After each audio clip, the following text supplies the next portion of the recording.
anybody else a Friends fan? And that whip moment thought of Chandler Bing going, whoopah! Welcome to another zany episode of Nerdy West Coast Swing, the podcast with pixels where the acres are out of this world and the points don't matter. I'm Cassie Winter. I'm Alicia Marshall. If you're wondering who are we to be analyzing these pros, Cassie and I both have extensive experience and training in both partnered and solo dancing. Cassie has about 21 years, I have about 23. That being said, tonight we are doing a single video, but we're doing something kind of similar to what we've done previously. We've done previously where we look at two dances to the same song, but this time we're doing the same song, different styles of that song with the same dancers. So, and it's a little bit of a continuation from last week because this is still at Capital Swing 2018. We are looking at Laureen again because she won first place in both Jack and Jillian strictly. So just thought it was a nice follow-up. Yep. Oh, we're looking at Laureen and Ben Morris. Link is in the chat. Go ahead and give it a watch. And when you're done, we will get to analyzing. So we are generally looking at both of these dances tonight, but with an overall theme of like dancing to a slow song, the first song, or a fast song, second song. And just a couple of things I wanted to highlight is how much space they take up depending on the speed of the song. So in the slower song, not only do they take up more space, but Laureen is in charge of more of that space because there is the time for her to fill that space safely and be redirected by Ben comfortably without either of them dying. Whereas if they were to try to have that long of an extended slot to the faster music, Laureen would get, I mean, I'm projecting here, but I would be very mad. I don't want to do that. So Ben does an excellent job during the faster song of trading places with Laureen more often, so she doesn't have to travel as far. He also phrases in a really strategic way to just nullify the momentum altogether on occasion and be musical with that. So they're not both running a marathon the whole time. Mm-hmm. So those were just a couple of things that I want to highlight. Is there anything you want to mention before we I know that I in particular I'm kind of looking at the stylings that Laureen's doing. And you can see, because this is the same song, and so it has the same vibe, even though there is two speeds of it. But there is quite a big difference in between the stylings that she's choosing to do. And with the faster song, you'll see that there's a lot less that she is doing on her own, and more that she's doing in like what Ben is giving her. So I think that's just all I wanted to preface. Yeah. As a side note, her hook behinds look so effortless. I'm jealous. Yeah, like all right, as usual, if you have any questions while we're going, don't hesitate to unmute yourself and ask or drop them in the chat. Otherwise, to the screen share. The moment she realizes the song. There's also quite a bit of like camaraderie between them and all of the champs sitting in the back as well, which is really fun. And I think part of that is Ben's choice of Royston styling. Yes, he uses one of Royston's signature rides for highlighting in the round part of the lyrics. It's a really excellent choice. But it makes it a really fun dance, though. Like, in general, there's not a ton of dances where there's like interaction between, you know, the dancers and everyone that's around them. But I think that in general, both Ben and Laureen are engaging not only all of the champs behind them, but the people in the audience in front of them as well. Like this beautiful moment right here, where just gives her the time to do whatever she wants.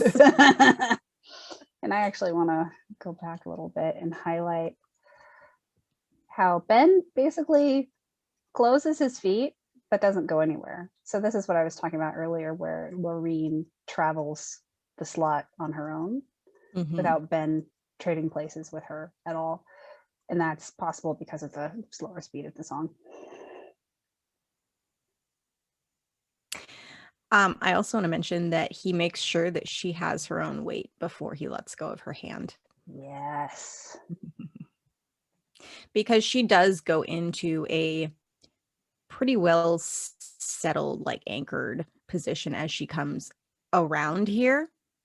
But then he kind of gives her a moment to place that front foot or place the foot in front, whatever. I'm tired. But she kind of has that moment to place the foot in front and give her another point of contact with the floor so that she can be balanced. And it looks to me like her foot, like in front, like the knee is soft, not like straight, which would create that anchor to be more angled, and she would probably fall out of it. Yeah, and so she's definitely settling in that direction, but like you said, Ben holds onto the handhold long enough, and then you can see her shift towards Ben just a little bit right here to fully take on her own weight. Mm-hmm. The overlap in her hand is just so gorgeous. Yeah.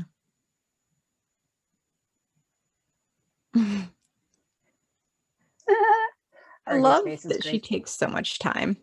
Me too. RJ in the background. Same with Victoria. Victoria's face is also excellent. Oh, I just now noticed Ben curling his finger right here. Yeah. He's like, no, come back. Yeah, come back, please. And like we were talking about last week, is how less effort, more impact. Mm-hmm. This head turn is the perfect example of that. Bam! It looked like it hit him in the soul.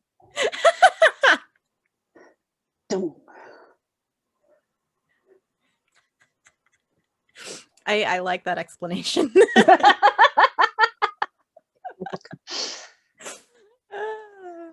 So like we are, I don't know, I'd say a quarter of the way into this first song already. Mm-hmm. And we have seen a starter step and a step down.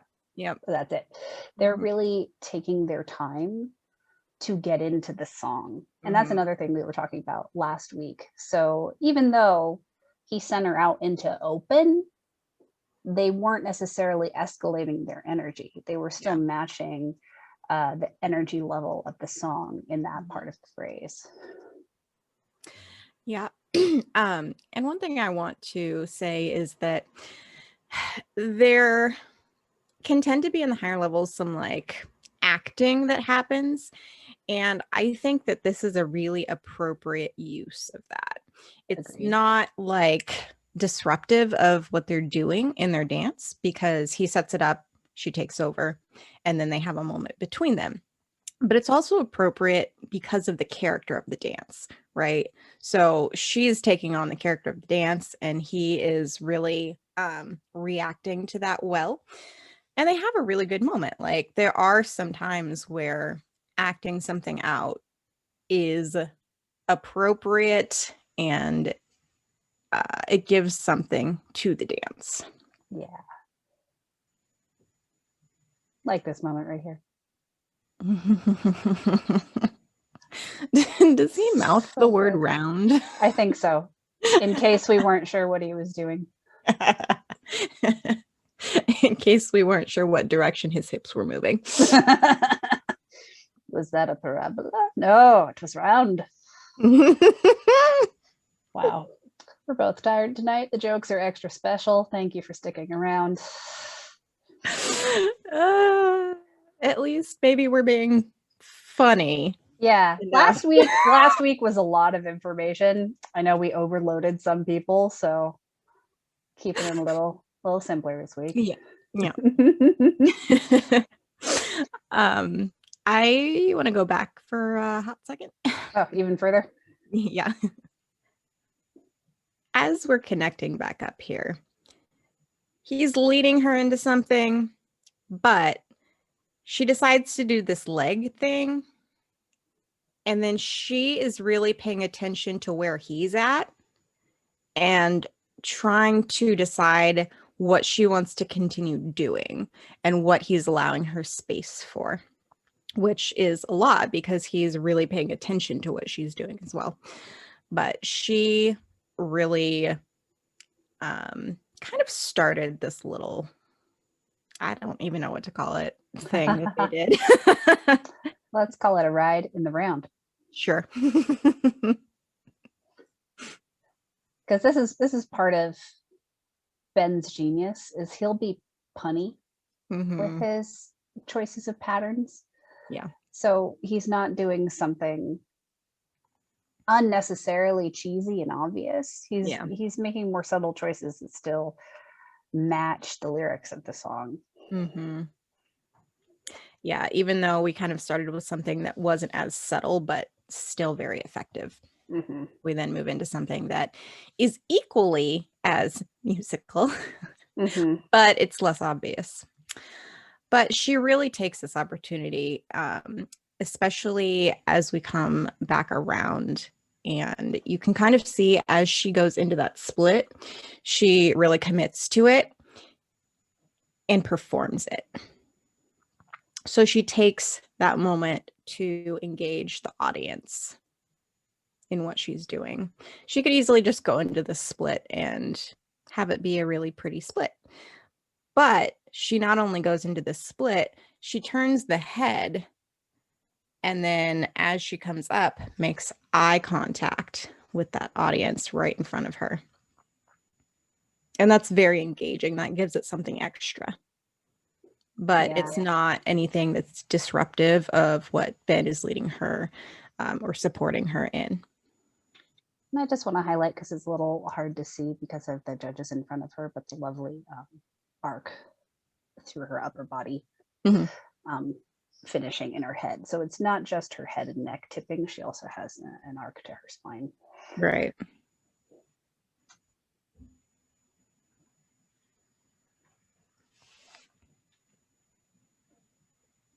And Ben gives her a really solid base for that as well. Yeah.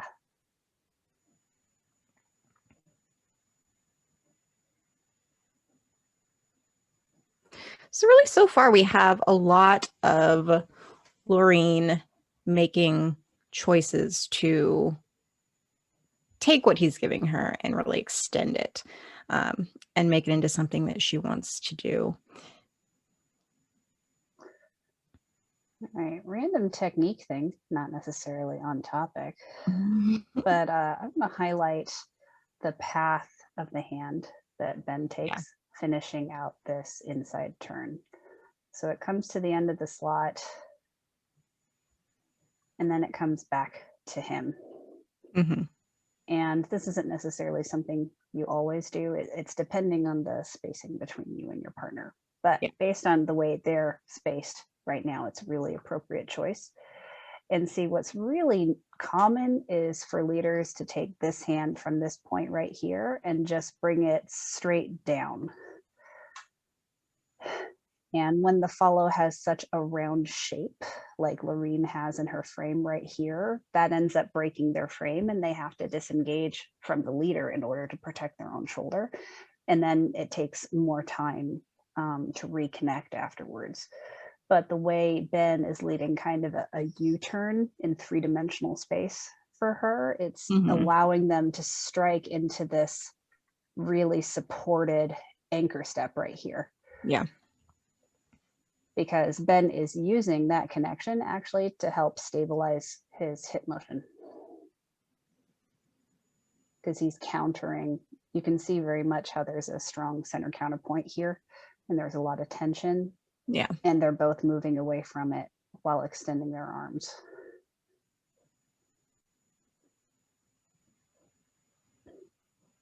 Lip syncing optional.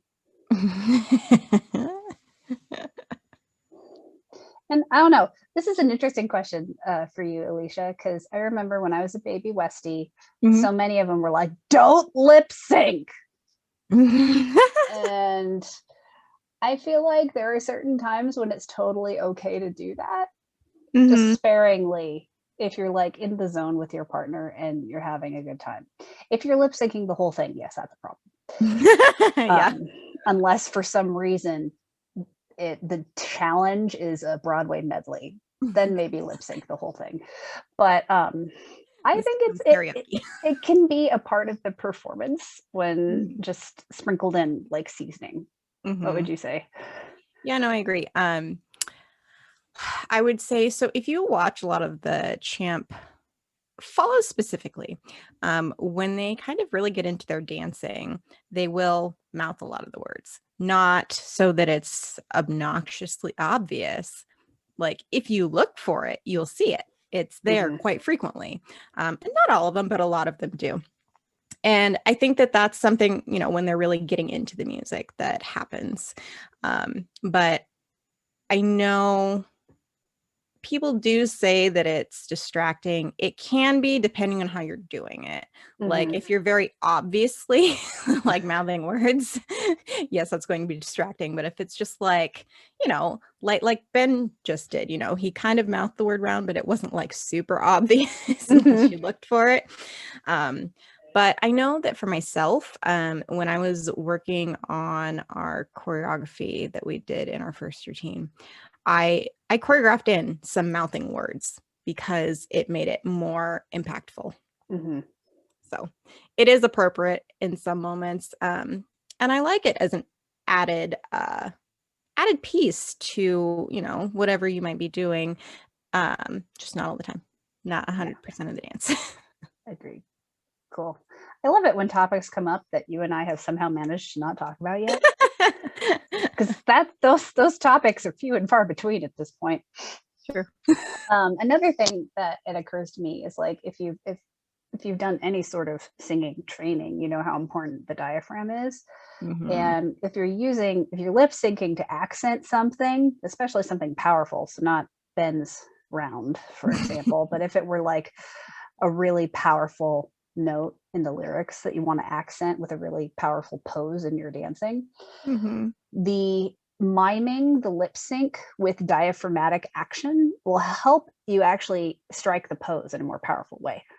So this could actually be a whole different episode we talk about, but the power of your breath to aid your dancing, because I feel like that's something particularly in West Coast swing that doesn't get talked enough about.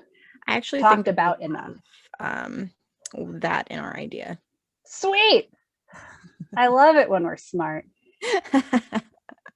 We're ahead of ourselves. Yeah. So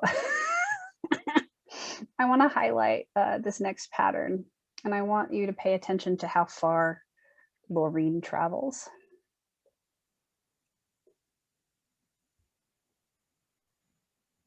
So not only does she pass Ben, but then Ben continues to progress down the slot just a little bit to further extend the pattern. Yeah. And that kind of length is not feasible to faster songs. So I just wanted to highlight that a little bit. Yeah, I actually wanted to highlight a piece of that as well. So one thing that I want to look at here. So as he brings her in, you can see that they have like shoulder and back contact. And I just wanted to point that out because that's a really important piece that I feel like doesn't get communicated super frequently. Like I've heard it from Parker when I've worked with Parker, but I haven't really heard it from anyone else, like specifically saying you need to have that shoulder to back contact in order to help accelerate and to sync up timing. And it also helps with stability. It's kind of like those vertical washing things at the car wash. Whatever helps people remember technique. I will say the worst jokes to create mnemonics that will never leave you. This is the danger of being my student.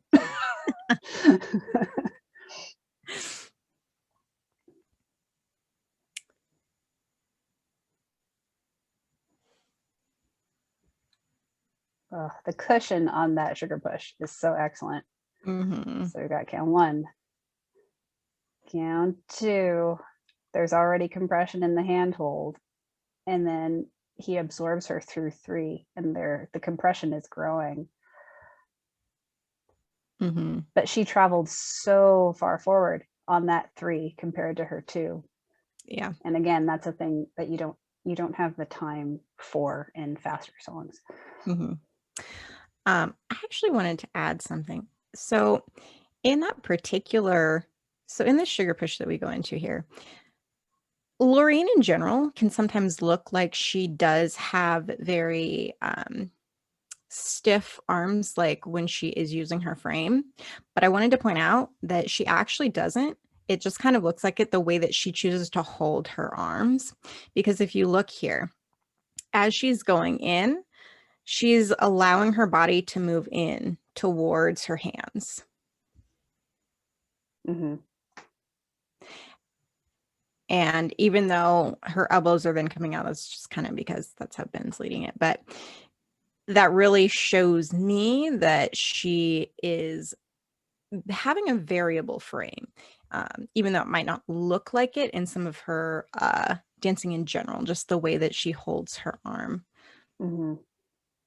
She tends to have more rotation from the shoulder for that variability, as opposed to range and elbow bend. Mm-hmm. She kind of does the same thing that Deborah does. Yeah.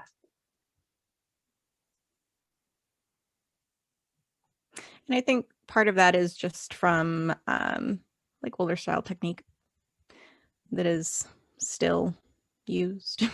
Mm-hmm. Which doesn't mean it's wrong. Right. It's just No. a different version. Mm-hmm. It's still Highlighting correct for the viewers. Clearly. I love this moment. It's so good. The way she chooses to be like, no, I'm gonna hang out here for a second. Uh-huh. And confident. Snap. Just the hair. The hair, the pose. It's very impactful. Mm-hmm. And the fact that she allows her arms to move without actually moving with it, she kind of allows it to disconnect a little bit so that she can have that moment.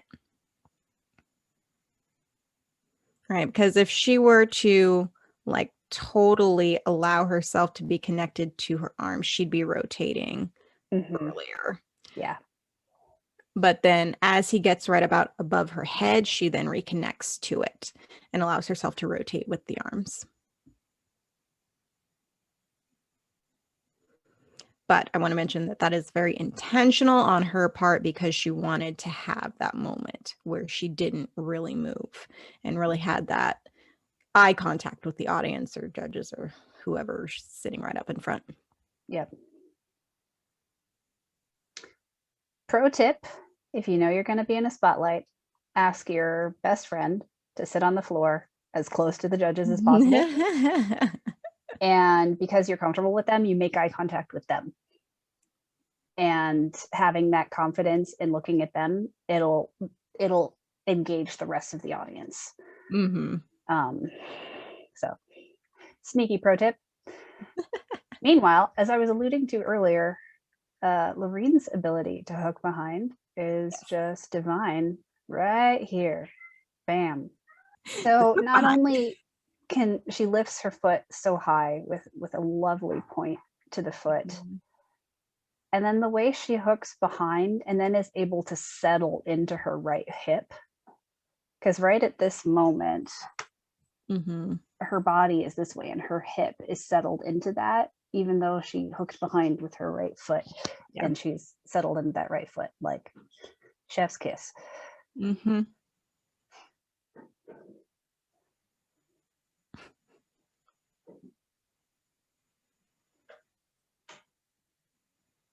And she does it again. She's just like playing with hook behinds. So lovely. She's really good at that. In particular, hook behinds can be hard to flow into the next movement if you don't know how to settle into them properly and move your weight. Yeah. And you can see how she's prepping to allow herself to do more of it by really being into her elbow. So right here, she has a very bent right arm to have lots of rope to be able to do this one. Yeah. And her arm straightened because of how much she was having to rotate to create that hook. But without bending her elbow first, there would have been no room. Yes.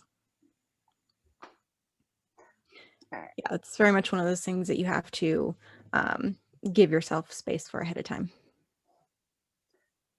Shall we move on to the second song since we've been going for about half an hour? Sure. Cool. So, faster version of Billie Jean.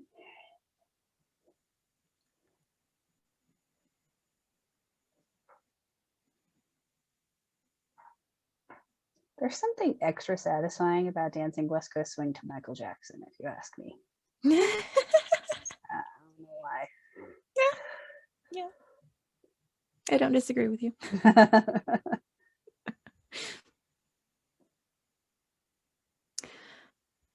So we already have like a very different styling from one she was doing previously, right? So all of her movements in the slow song were very like flowy, but she has this nice sharp kick at the very beginning.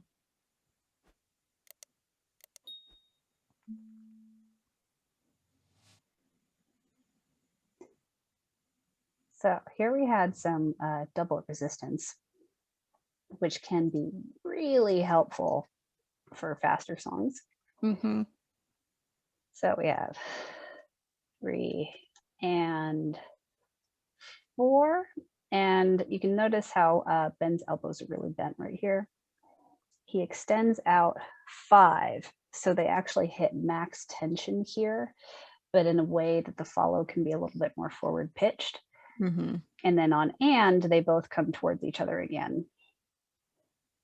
And then they can settle from there. So it's a way of interrupting the large amount of momentum that can be created from a follows traveling in West Coast swing to just kind of cut it off and manage it a little bit easier. And it also just feels really good. Once you know how to do double resistance, it's actually kind of hard to not do it during a fast song because it just becomes your go-to, which isn't a bad thing. It's just a thing you need to be aware of. And it's definitely something that isn't seen as much, I would say, in higher levels, apart from our champs that have been around for a while.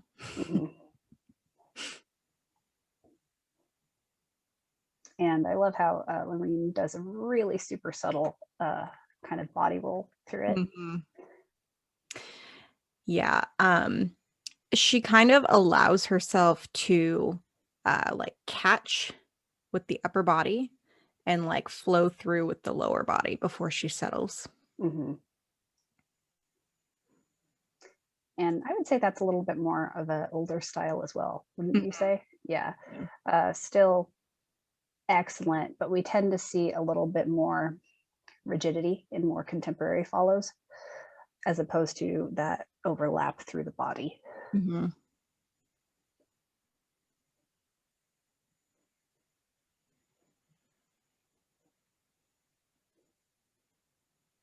All right, so right here we can see another way that Ben is choosing to kind of cut off the momentum by kind of creating a slingshot out of a inside wrap. But he is counterbalancing her by shifting away from her ever so slightly. So that way she is not 100% in charge of reaching the end of the rope. He helped move the rope away from her so she didn't have to go as far.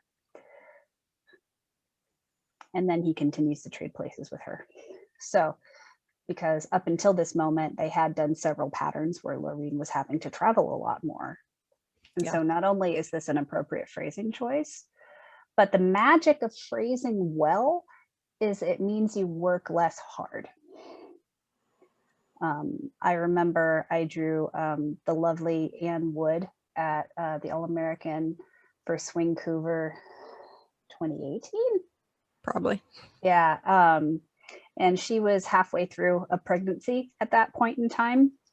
And I was like, okay, my job is to take very, very, very, very good care of her, which was important for all of the songs through prelims and finals. But when the fast blues song came on, phrasing was my friend. That is what you use as a leader to make sure that you can do a fast song without overworking yourself or particularly your follow. Yeah. And we ended up getting 4th place. Kind of blew my mind. It was excellent, but if you ask me, it was all in the phrasing. Mm-hmm.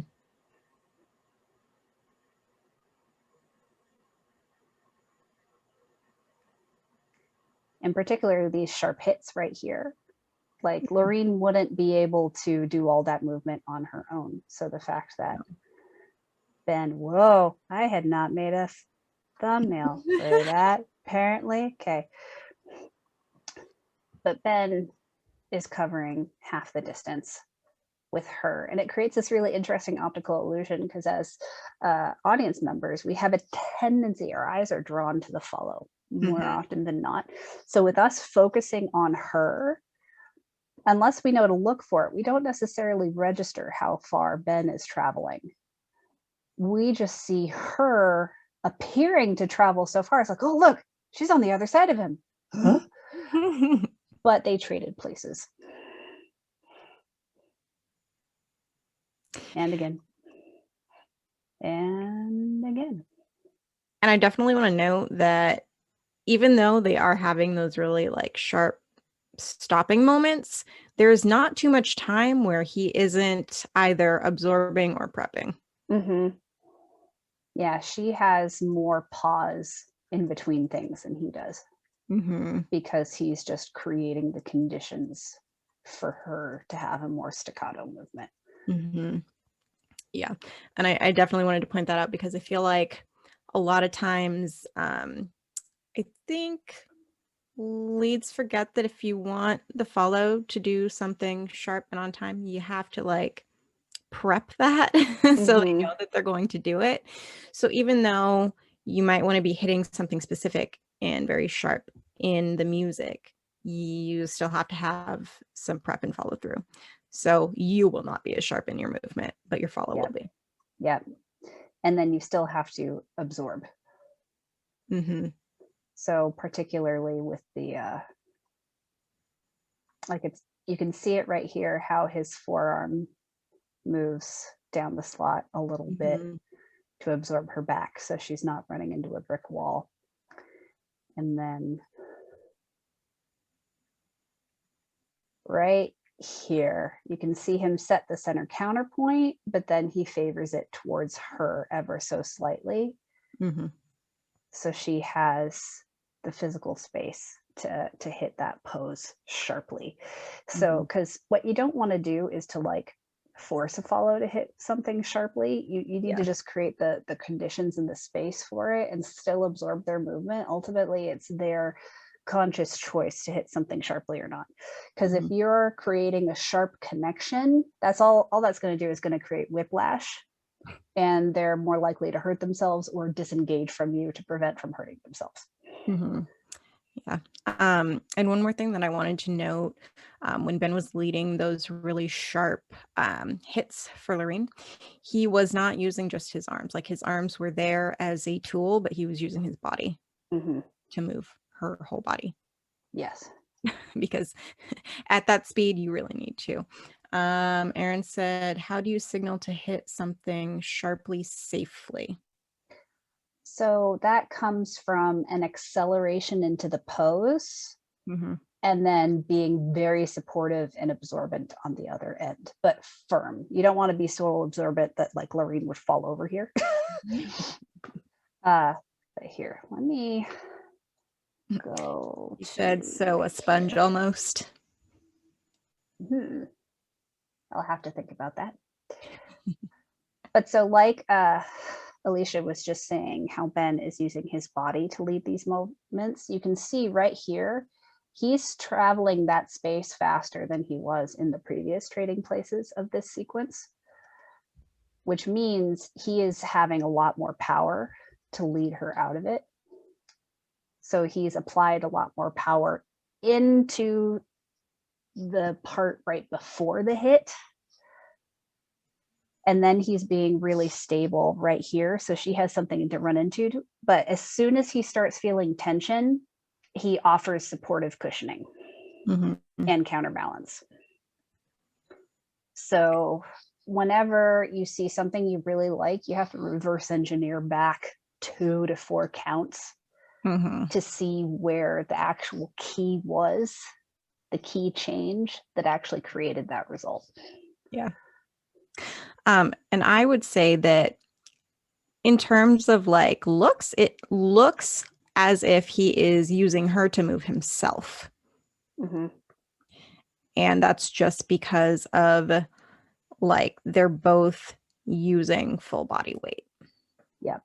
They're both using each other. And I think that that is a fairly decent way to think about it.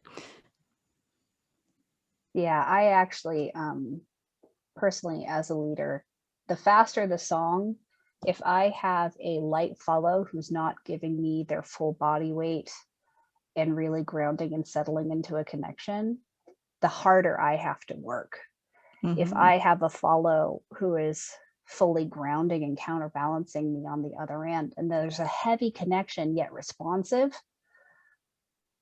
I have to work significantly less. So I often equate weight in the connection to bars on your cell phone. The more, the better. The more you can communicate. You need weight in the connection to be able to communicate through it. The trouble comes if one or both partners becomes unresponsive to that communication. So I wanted to look at this because I wanted to point out how little they are settling through things. Like they are settling enough so that they can redirect, break and redirect, but it isn't as much because it is a faster song. The connection is functional because of how tight they're both keeping their frames. So they don't have to move as much into a settled position to create a settled feel that can be released. Yeah, settling at faster speeds is, I would say, significantly different to settling at slower speeds. Like I know that when I work on my anchoring, it's like 2 totally different anchors for a slow like anchor and a fast anchor. And it's very intentional because with those fast songs, you cannot do all of that weight shifting. Or else you get that look where it looks like you're moving through mud. Yeah, because you can see right here the way they're both bracing their outside foot from each other. They're both outside the frames of their bodies because they're having to break themselves from continuing to move in that direction. But because they have tight frames, they're still able to feel like a settle in the connection that is then usable and leadable and followable, as opposed to being in this position and both having slack arms and there being no tension in the handhold. Yeah. And one thing I want to add to that is I know that we have talked about it before, and I know that just kind of in general, something that you'll hear is that you want to look different from, the different styles that you're dancing to of music. So I wanted to say that because like it is because there's a different technique to it, right? It's not just like, oh, well, I'm styling this differently because it's, fast versus slow. It's a very different way to use techniques, which is why it looks so different. Not because, you're just adjusting what you were already doing. And to take that a step further is, you can think about okay, you have an anchor for slow songs, you have an anchor for fast songs, Mhm. you have an anchor for blues songs, because that can also be Mhm. different. However, you want to double that because you need an anchor that can be really connected, and you need an anchor where you're on your own in case Yeah. you're dancing with a partner who cannot support you through the connection. And so, or just like a random kerfuffle happens, you need to be ready to support yourself and anchor yourself, Yeah. regardless of which role you're in. Um, that being said, it does tend to be easier when both partners are working to support each other through the connection and to counterbalance each other. It Mhm. makes it much less work to redirect yourself because you're able to use your partner through the Mhm. connection to help move yourself. Yeah. I also want to add to that because both sides do need to have like separate anchors for separate, music and different situations. If you're not on the same page, if your partner is using a different technique than you are, it makes it significantly harder for both of you. Mm-hmm. Oh, I want to highlight this. So Ben helped out by also doing some traveling, so it wasn't 100% on Laureen.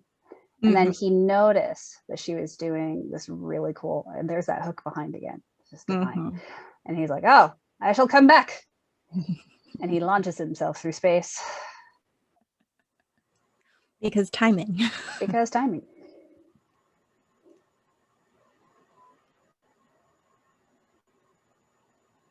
And look, it's another ride in the round. Uh-huh.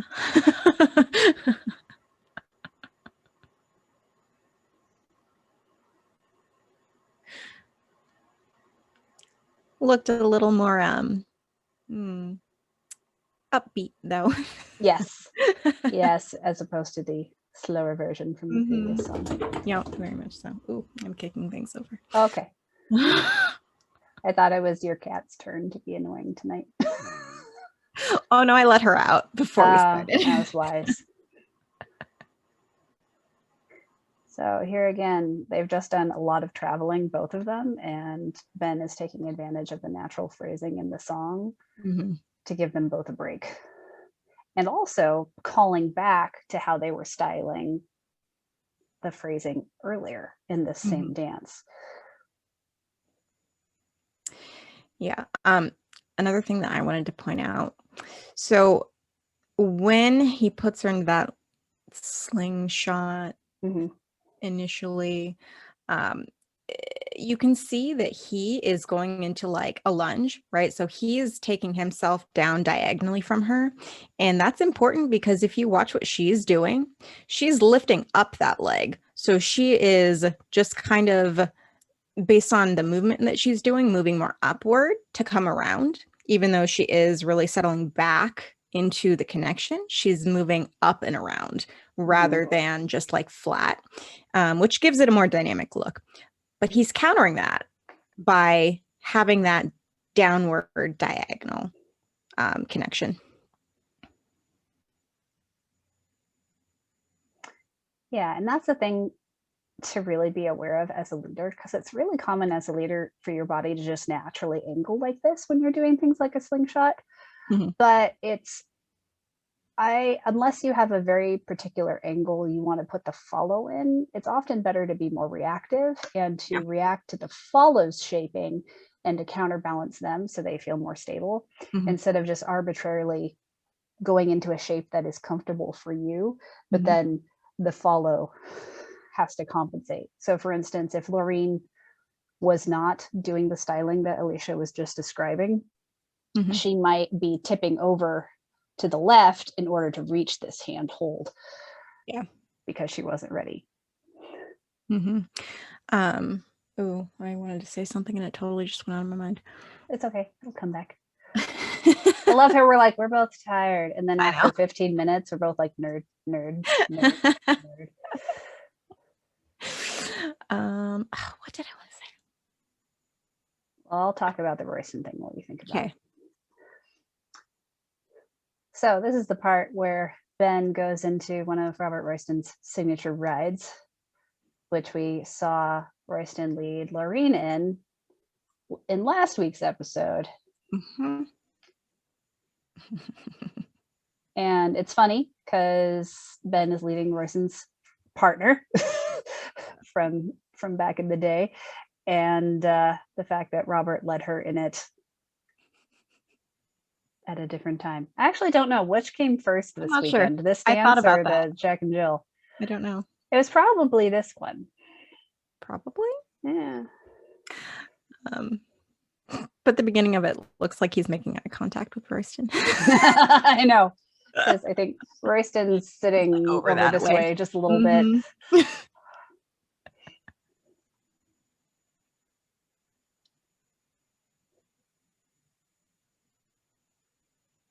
Yeah, he like spots to look Royston in the eye. And then holds that spot. It's like, I'm spotting you, Royston. So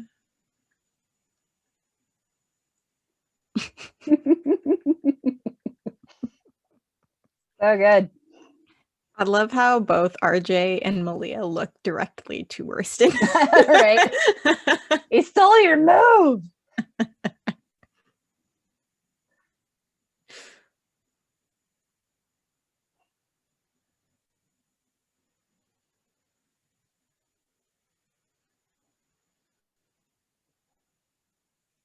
I love that Laureen loved it, though. Me too. She's like, ooh, I know this. Feels familiar. Because in general, I really don't see leads other than Royston really leading her in things that they used to use a lot more. Mm-hmm. And that is part of the learning the history, because if you know just one or two of those things and you were to draw Laureen in an All-American, for example, at Jack and Jill Rama, where All-American is spotlighted for finals, for some and reason. you pull out that pattern, it'll bring the house down. Yep. And you can keep everything else simple. And you bring the house down with that pattern. Mm-hmm. Yeah. Speaking of which, I was actually thinking earlier today that it might be fun to do an episode about like older stylings that you should know. Yes. Like that one workshop at Swing Cooper where they only got like 2 patterns in. Yeah. Mm-hmm. Yeah, that was funny. I think they had a lot more too. Yeah. Yeah, they were like, we've got a lot of history to teach you. And then they're like, oh no, you can't learn this fast enough. Okay, we're only getting through 2 patterns. 2 things.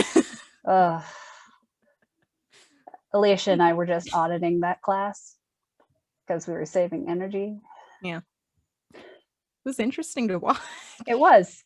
We learned things about teaching. Yeah. Whoopah!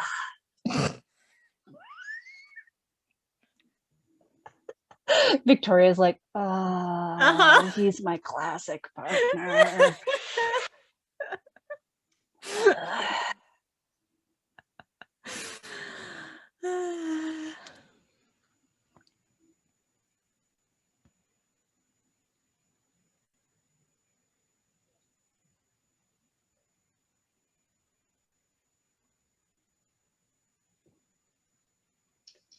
Yep, he used double resistance. I was just going back to see how he did that without yanking her into his space.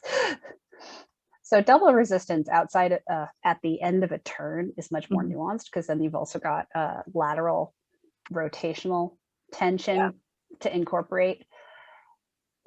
And you have to make sure when you're learning how to do that to not damage the follow's shoulder. But it creates this great away energy, and he just accelerated himself instead of asking her to accelerate at the same rate, which would have ended in a collision. Which I can totally see him and Victoria doing. Yeah. Just full on chest bump. Which reminded me of that one time that he like jumped on her back. Oh yeah. I know you know what I'm talking about. Oh, yes, I do. Okay, so Ben goes whoopah a la Chandler Bing. And we're talking about call and response more officially next week. But this is a really good example of a subtle call and response. So Ben has his moment. Laureen powers through it like a champ actress, deserving of an Academy Award. And then, like, Ben sets this up, but he's not forcing her to bend over. She's doing that herself. Yeah. I really hope her hair like whacked him in the face. I'm sure it did. Right there, yeah. There was a very aggressive hair flip with the ponytail earlier, which is why I only wear my hair down or up, not ponytail, because it will hurt you and everyone else around you. Yep. It's like having a happy Labrador puppy with those tails that are just ow. Yep. Oh, and that's the end. That's the end. Okay, cool. I love her ending is like realizing what happened. Let's see. I think that's everything we need to talk about for tonight. Yeah, it's more simple episode. Next week we'll be covering call and response, watching Maxime Zoui's and Brandy Guild's dance from Boogie 2017, I believe. It is genius. And it's also NSYNC, right? Yeah. I think. I just got paid. Yeah. The tween in me is very pleased because I'm a millennial, NSYNC and Backstreet Boys all the way. Yeah. And we are still herding the cats that are our fun-sized leaders, but we have a very excited lineup for that, and we're hoping to host it at the end of March. Anyways, thank you all so much for joining us. We will be back next week. Please subscribe, share this with your friends, join our Patreon because we teach even nerdier things in a more structured way so you're less confused on our Patreon. Oh yeah, and apparently we're supposed to start saying talk about us on social media using the hashtag NerdyWCS. Make it blow up. Anyways, that's funny. I love that we didn't start that. Night, everyone. I am going to turn off the recording now.